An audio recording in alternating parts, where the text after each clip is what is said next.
即件这个弃保案，嘛是国民党认定陈菊未当做监察院长的原因之一。所以立法院临时会今仔日排定陈菊到立法院报告。国民党团一透早就强力动员，伫个门口砸挡陈菊，袂互伊入去。最后陈菊是伫个警力顶定的介护下，行入去议场。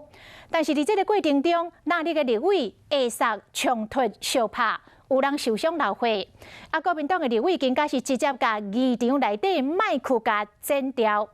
陈菊嘛，伫个晚近11点半左右，伫民进党立委的护送下，离开着立法院。这个监察院的人事案被迫延期。确定吗？这边这台嘞。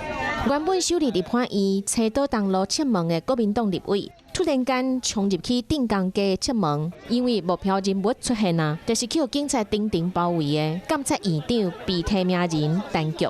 反对监察院的人事案，国民党团的立委强力动员，看到陈菊来啊，规个骂起来。民进党和国民党的立委、警察联络相争，总算是到门口口，但是嘛是人客人，就是不爱让陈菊入去议场。门口口的玻璃嘛拢去用弄破，立委费鸿泰嘛受伤。过程当中，两边的人火气真大，议场的内外拢有人相拍。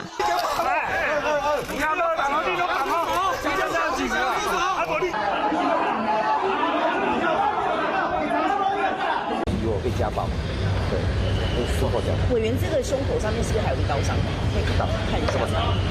陈菊最后嘛是顺利入去议场，但是面册顶挂伊写讲，一旦上台报告含备询，嘛准备书面声明。伊强调讲，如果通过提名，伊会专心投入人权的保障和促进的工作。伊发行使监察院长的职权，希望家己会当成功扮演最后一任监察院长的角色。修宪了后，确保监察权会当顺利转型，国家人权机构会当延续。立法院议场的麦克线路，拢叫国民党加掉。陈菊等一早起，大概是11点外左右才离开立法院。